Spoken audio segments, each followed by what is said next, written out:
I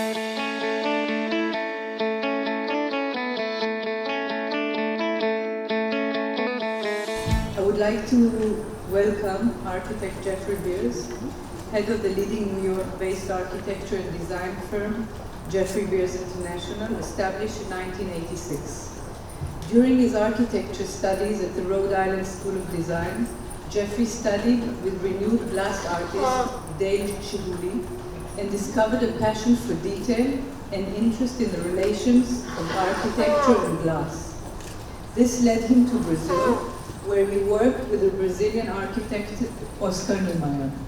Upon returning to the US, Jeffrey joined the New York office of architect IMP, where he became fascinated by the dynamics of hotels and social spaces where people come to dine, celebrate, and entertain.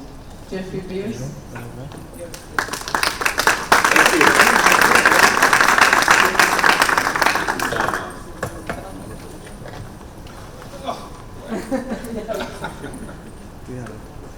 Thank you, Donna. Thank you so much for that very most kind introduction. And good morning, everyone. Good morning. Thank you very much for getting up so early. Attending and listening. I would like to take a moment to personally thank the Israeli Building Center, and specifically Eran Rolls and Carmel Zamir, for inviting me to speak here this morning. And again, thank you all for getting up and taking time out from your busy schedules to listen to me pontificate about my career. As you know, I'm Jeffrey Beers of Jeffrey Beers International, and I'm here today to give you an overview of my career and my firm's work. But before I do, I'd like to give you some background about who I am, what inspires my aesthetic, and the people who have shaped my vision. It is a vision I call emotional modernism. I am an architect. I think you can tell because I'm dressed all in black. And I'm lucky enough to have been taught by two of the best, as Donna said, IMK and Oscar Niemeyer.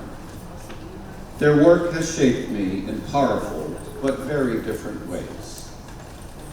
From IMK, I learned about proportion, about the use of space, and the importance of clean, modern lines. He instilled in me the role of elegance when it comes to hospitality. I applied these principles to the design of one of my favorite restaurants, Japonais in Chicago. Within the walls of the restaurant, I created an oasis of serenity through an attention to detail. For example, the undulating custom walnut panels and the rich hand-picked finishes. I wanted to create a lavish and delicious space through simplicity. The crucial lesson that I learned from Pei is that although style is important, the most significant aspect of architecture and design is the question, how will my designs affect people and their mood? That question is central to my practice, and it informs everything that we do. From residential interiors, as well as to hotels and resorts.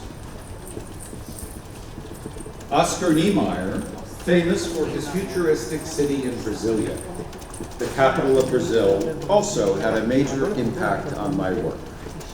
From him, I learned to appreciate the fluidity of form. Architecture for Niemeyer was not about static design. It was about the movement through layers of space. It is really, truly choreography. I apply these lessons to my own work. I am highly conscious of the way people enter and move through space. I design for fluid views by carefully selecting the texture of materials, by framing vistas, and by incorporating the play of light. I was fortunate enough to apprentice with these two great masters of modernism, and as a result, Pei's rigor and Niemeyer's fluidity are now deeply a part of what I do. But there is one more critical influence on my artistic development, and it's perhaps a surprising one: the glassblower Dale Chihuly. When I was an architecture student at the Rhode Island School of Design, Chihuly ran the glass-blowing department. He revolutionized the craft, taking it beyond traditional hand-blown vases and vessels into the realm of sculpture and installation art. As an architect, I was extremely inspired by his creative spontaneity and warmth. Glassblowing might seem like a quirky hobby for an architect and a designer, something to do on weekends to get out from behind the drafting table and to get on the dirty shop floor of a glass studio. And that is true, but it is much more than that. Glassblowing is a creative counterpoint to the discipline of architecture for me. It puts warmth and emotion into my work. It puts great passion into my work. It creates spontaneity. And it informs my sense of materiality and color. If architecture is about precision, then glassblowing is about sensuality. If architecture is about rigor, then glassblowing is about instinct. And if architecture is about planning and codes, then glassblowing is about spontaneity and creativity. This might sound like a series of contradictions, but it's this creative tension that keeps my ideas fresh and it keeps me on my toes. It's also a tension that makes my work distinctive. It is what I mean by emotional modernism, where the timelessness of high modernism meets the warmth of artisanal craft. This dialogue defines the ethos of my design firm, JBI, where we bring architecture and artistry together. It is a harmonious relationship between the discipline of architecture and the spontaneity and creativity of artistry. This dialogue defines the ethos of my design firm, JBI. If this sounds abstract, let's look at some specific projects. 2 recently completed residential towers. Both are luxurious, but each is designed for a specific type of urban resident. 277 Fifth Avenue was designed by the renowned architect Raphael Vignoli. It is a handsome and tailored construction of glass, metal, and granite, which punctuates the sky in the now trending New York neighborhood of Nomad. Symbolically, the building is halfway between the established elegance of Fifth Avenue and the hip vibrancy of downtown Manhattan. The building offers stunning views of New York, north, south, east, west. I wanted to complement the sleek simplicity of the exterior with a strong residential feel, encompassing warmth and attention to materiality. The interiors are intended to complement Vignoli's modern classicism.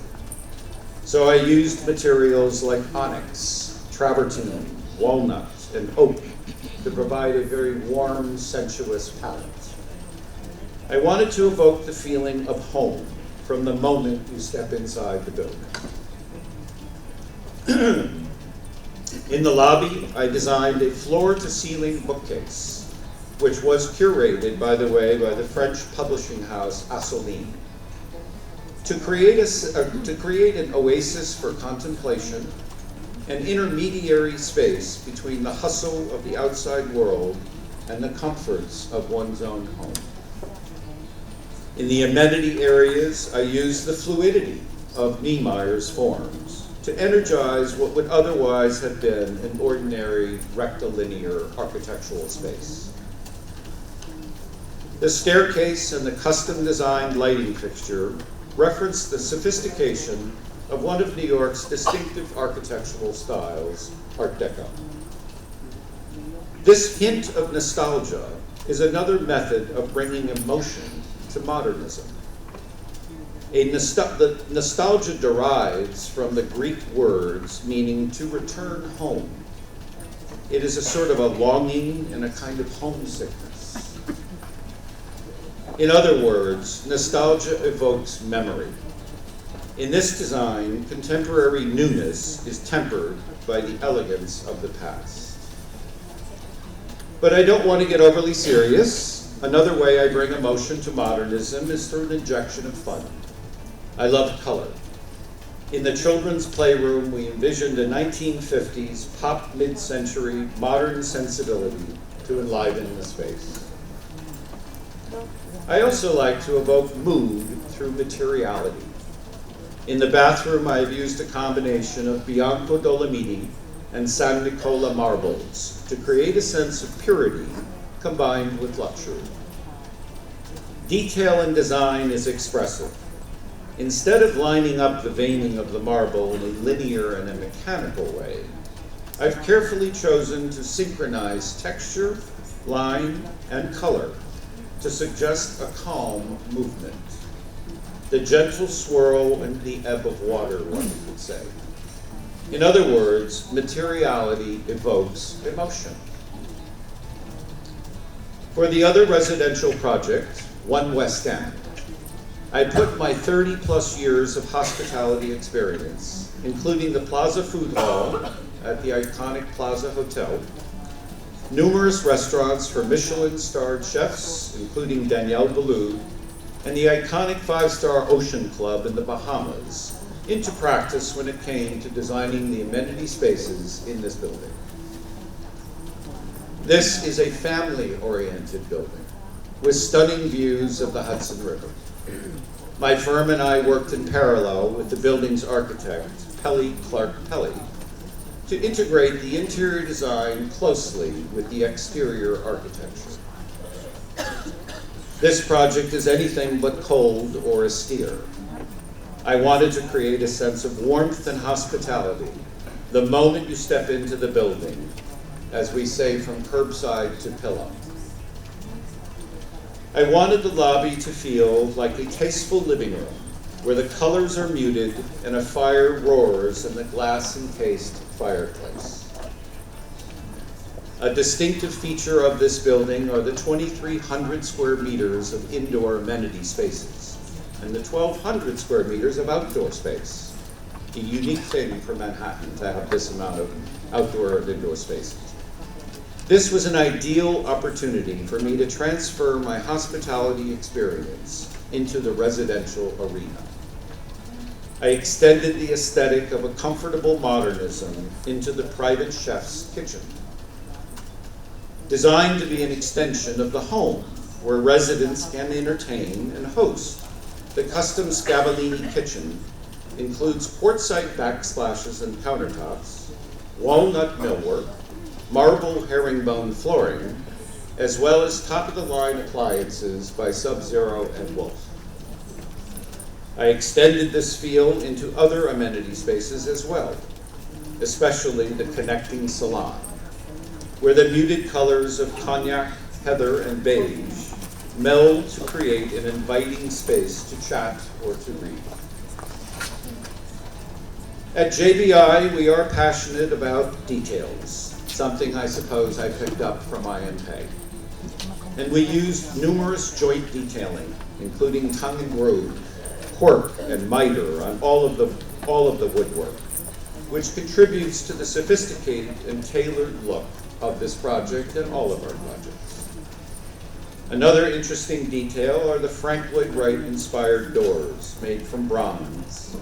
They move with a classic New York style and give a definitive sense of elegance. One of the greatest joys in my life is sailing. I selected the teak furniture on the roof deck to conjure the breezy ease of being by the water. Whether gathered around the modernist fire pit, or barbecuing with the family, or sharing a bottle of wine at sunset, the views from the deck of One West End are as magnificent as those over the ocean, even if the twinkling lights are from the surrounding buildings rather than the stars. But don't despair, water is near.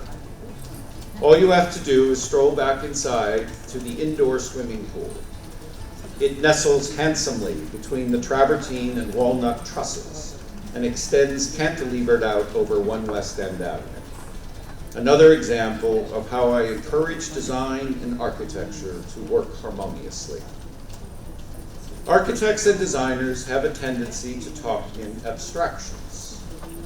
But as I hope you've gathered, I'm a hands-on kind of guy who has an immense passion for everything that I do. I feel most comfortable doing things. I actually think Israelis do too. It's something I've learned in the short time I've been here. I think Israelis like to do things. So do I. I do. I like the fire and the ash of glass blowing, the physicality of spinning the blowpipe with the molten glass dripping off the end. I like the flap of the spinnaker sail and the burn of the halyard rope. So when it comes to architecture and design, my favorite space is the kitchen. As an avid amateur cook, I consider it to be the heart of the home. It is also the essence of my philosophy of design.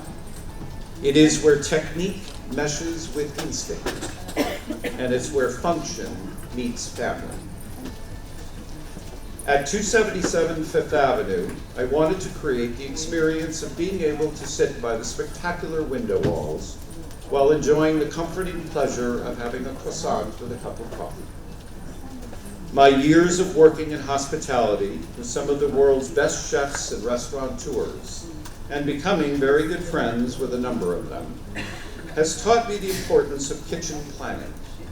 For example, the detailed layout of a 3-point working triangle between preparation, cooking, and assemblage. This ensures comfort and speed when entertaining guests or simply dining with one's own family. In other words, along with aesthetics, I design for ease and function based on experience.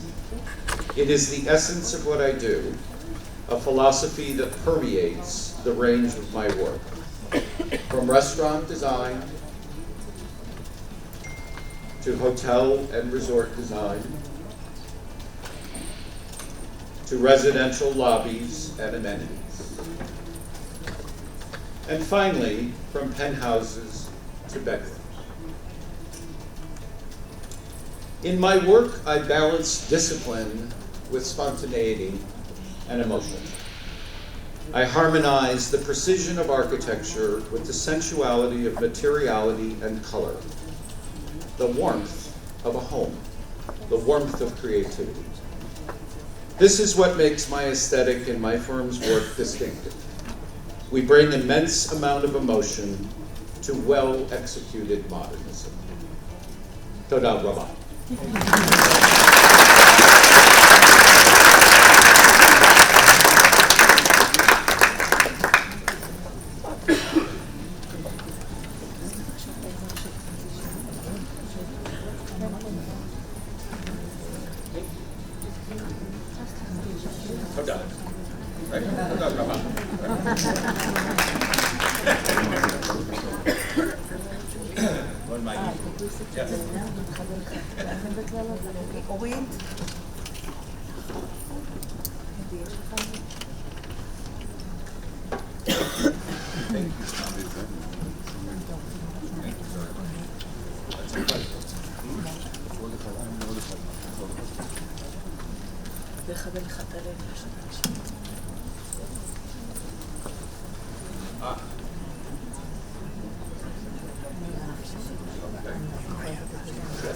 Thank you very much.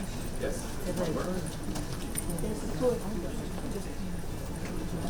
Hello? Hello? Hello? Okay.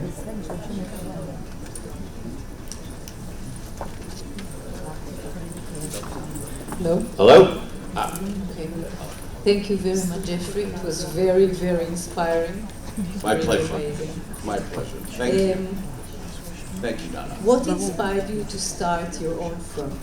Oh boy, that's After, you've been working with the best. Not an easy Yes. thing to start your own firm after working with IMP, No. with Yeah. Oscar Niemeyer. Yes, Figuli. that's a very good question, Donna. Thank you for asking.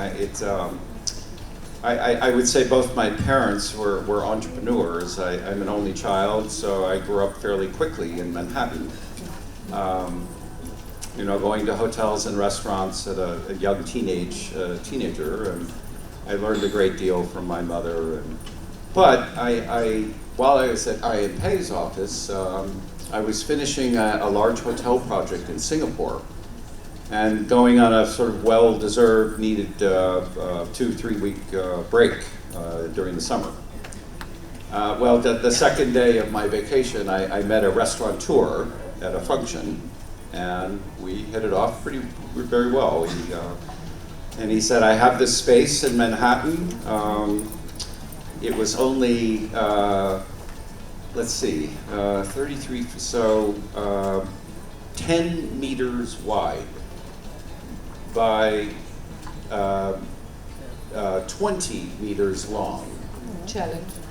Yes, a very challenging space. And he asked if I would come look at it, and I did. I loved it. I thought it was a fantastic space, and I wanted to build the longest bar in New York. So I never made it back to my vacation, and I drew it up in my apartment. I drew all the drawings. We built the restaurant, and that was the start of my career. So. Amazing. We talk a lot in your hospitality field about the guest experience. At the end of the day, it's the guest that counts, if it's a success. And how do you approach the image of the guest in your project, in your experience? That's a wonderful question, Donna, also. We touched on that yesterday in the panel that we spoke at. You know, I certainly, we're both interior designers and architects, and I have strong aesthetic opinions and feel about what colors I like and materials. At the end of the day, though, our clients are our guests in hospitality. It's not really the brand necessarily or the owners of the property. It's the client. It's the guest. So I believe very strongly that I imagine myself walking into a hotel or a lobby or any type of space, and how would I feel? Why would that space be memorable for me? I think if we can focus on spaces that are touching, that touch your heart, that are emotional, and that become memorable, that's how you design. That's how you design successfully, I think. So the guest comes first for me. The guest is my client. It's very nice that you speak a lot about emotions, because we're talking about branding in hospitality and about the firm. And finally, at the end of the day, it's only the guest, so it's very inspiring that you Right. take the guest from the first minute. It is. It truly is. And I think it's incumbent on any architect and owner, for that matter, to think that way. What do you think in your personality or in other architects' personalities made your choices in life and makes a good architect a very successful one? Wow. That's it. Because I think there are more good architects in the world that there are a very successful ones. Yes. So what makes you a really high-end, successful brand like you are today? Well, I appreciate that question very much. I honestly would have to say it's passion. I think that talent, of course, talent is very important. The ability to proportion a space properly as an architect and understand dimension and form and proportion are key, and planning. But without passion, without that burning desire to touch anyone, all of us, whoever comes into a space, I think the most successful architects are the ones that get to the emotion and the memory, what makes the space memorable. what makes it resonate for all of us, and I think it has to do with emotion, and I think we all feel it. It's not something that you necessarily are taught. I think we all have it, we just have to bring it out in ourselves. And we would really like to know if, in your experience, is it still hard to have clients? Of or course. It makes it easier? Oh no, it's still hard, absolutely. Elaborate, please. Oh, well, we know clients come and, I love my clients, don't get me wrong, I love my clients. But just say the truth. you know, they come in all shapes and sizes. Donna, as you know, I think, you know, all the wonderful challenges of budgets and schedules and timelines and all the constraints that we all deal with make projects challenging, and some more than others. And so clients are always going to be challenging, and I've never had I've never really had enjoyable client relations. Yes, of course. Many clients I've had very enjoyable experiences with, and but we are allowed to disagree. We're allowed to think differently, and however, how that resolves itself is the key to the client relation in the end. But it's demanding.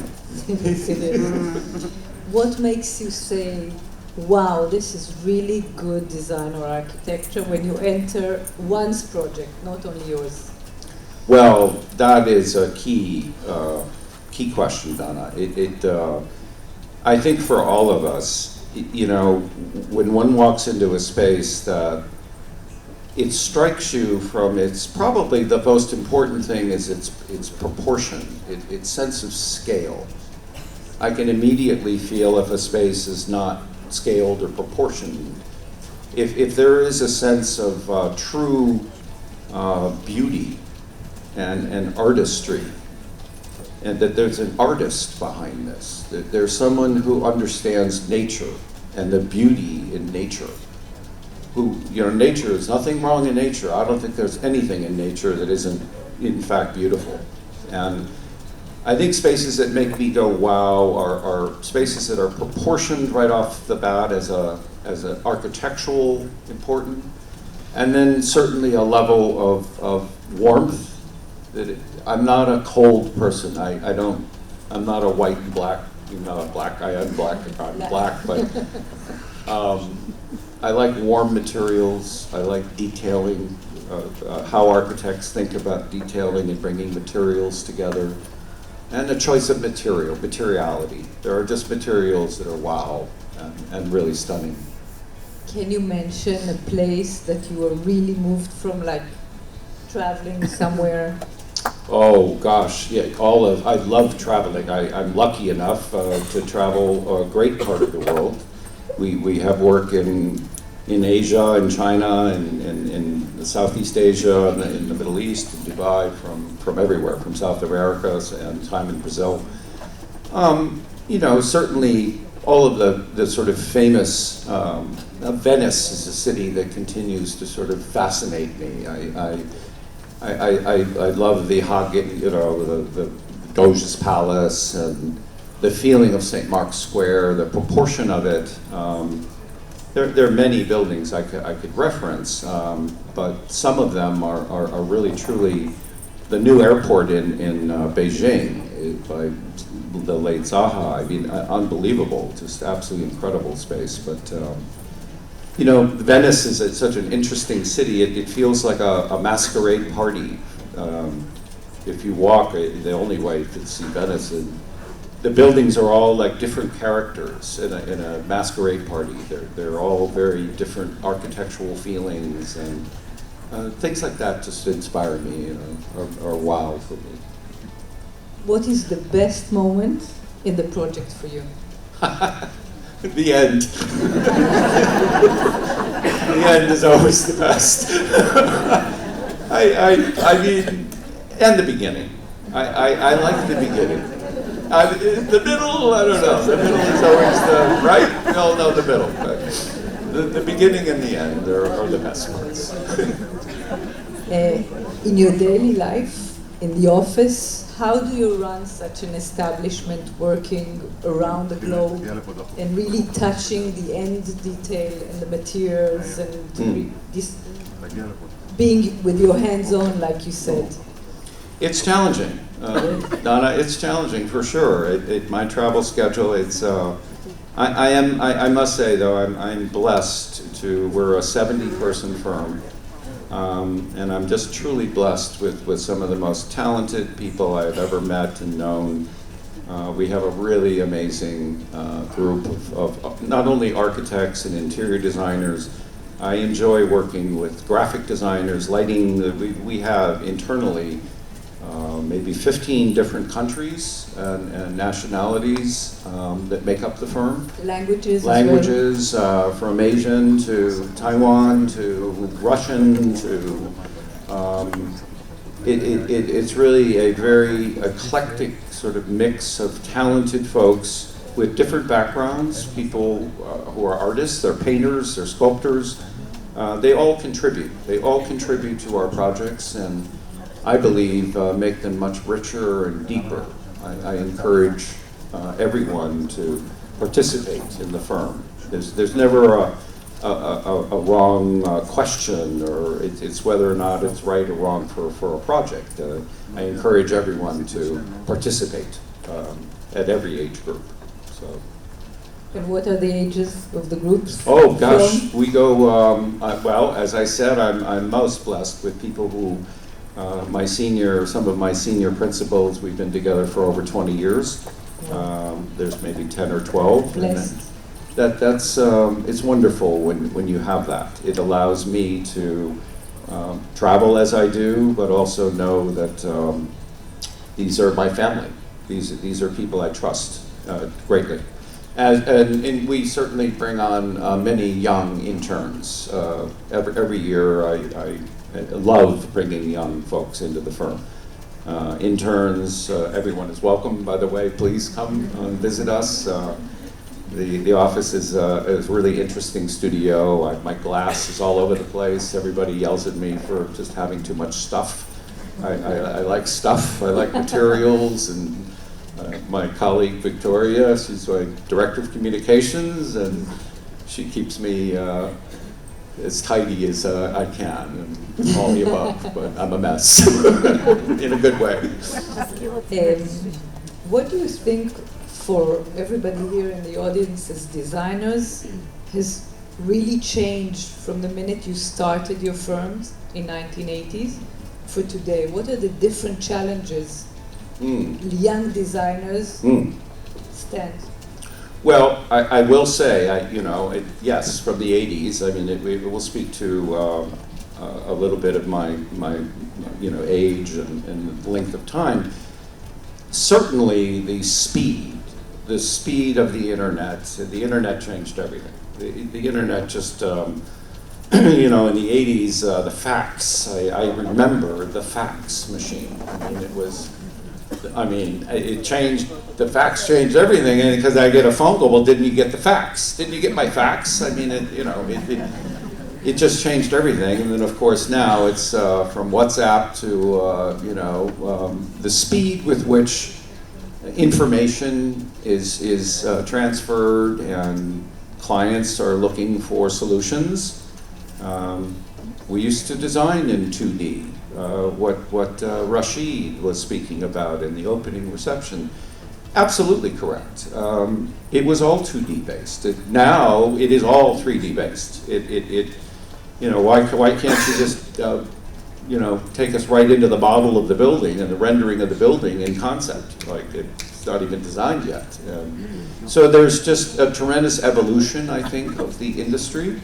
And in a good way, I suppose. It makes us all Does it smarter. interfere? Sorry? Or does it elaborate the design, or does it withdraw your design? I think it draws a design. I get a little bit frustrated, and I think this is just my training. I drew. Like Rashid, I grew up on a parallel line and a T-square and triangles, and I drew with rapidograph pens. And then I remember in 1986 in I.M. Pei's office, there was this gray room with 2 or 3 guys in this room that they had these machines, and nobody really knew what was going on in there, but that was the beginning of it all changing. And I think it is certainly for, we wouldn't have some of the architecture today, the super talls and the geometry and the structural forms that can happen without the technology, without that. I get a little frustrated sometimes when younger interns or folks are trying to design on the screen. They're trying to design, they actually don't know, literally, a pen. They just don't have a pen and they don't draw, and that frustrates me a little sometimes. But I think it's a good thing, though, of course. It's been a great honor to have you with us, and success is there, and it was amazing to have you here, and thank you very much. Well, thank you very much. Thank you. Thank you very much, everybody. It's a pleasure to be in this country, by the way. It's my first time, and I must say, it will not be the last. Tremendous work. Thank you.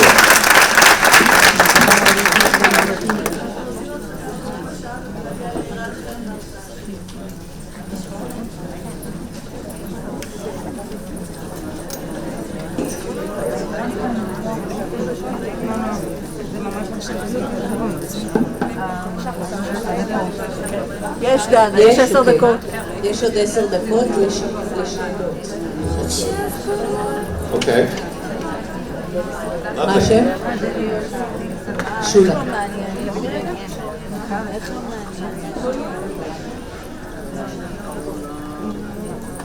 Is this working? No. Yeah. It's a little weird with the headset. Yeah. Hi, Jeffrey. Hi. A question.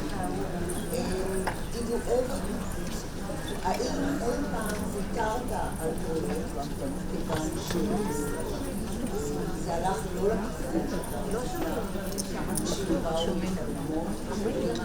ולא הצלחת לשכנע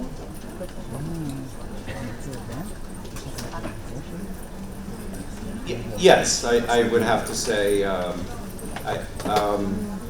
it's hard for me, I guess, personally. I grew up with 2 entrepreneur parents, and I think the first thing my father always said is get the job first and then figure it out after or later. But there are some times where projects are not a good fit. They're just the client and the goals that the client are after are really something either I can't be successful or my firm can't be as successful as other firms. So I think there are the appropriate times to pass on a project. I do. Not really for aesthetic reasons, they're really more for, I think just the goals of whoever the client is aren't working with my particular sensibility. If that means it.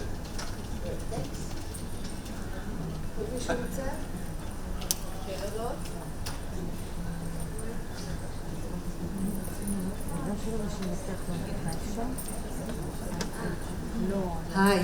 Hi. A pleasure meeting you. Thank you. Yeah, Thank you. and I would love to know.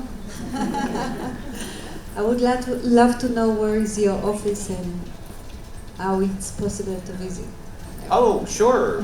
We are on the corner of 20th Street and 5th Avenue in Manhattan, 156 5th Avenue. So we're in the heart of what's called the Flatiron District. It's a very cool part of town, and I would love for you to come and visit us, everyone. Thank you so much. Thank you. Thank you very much. Can you repeat the address, please? Hi. ראשית, תודה רבה על ההרצאה המרתקת. Excuse me, can you... מתי אתה פותח את הסניף 16 שלך בישראל? Yes, as soon as possible. Victoria would like to, she will open the office, no problem. Her hand is raised. אני אהיה בין הראשונים שיגיע. אני אהיה בין הראשונים. Lovely, lovely. Please do, please do. It would be a pleasure. It would be an absolute pleasure to work here. I would love that. Okay. Hello. I was wondering what is your next dream project? My next. Your dream project. Oh, gosh. What do you dream about designing? Boy, that's my favorite projects are, who wouldn't, resort hotel projects, sort of all over the world. I think that a resort hotel really offers a wonderful way to share life and hospitality, but to make people, give them a memorable experience from the moment they step into a lobby to their sleeping, their eating, their enjoyment, their entertainment. I think that's really my real love of it.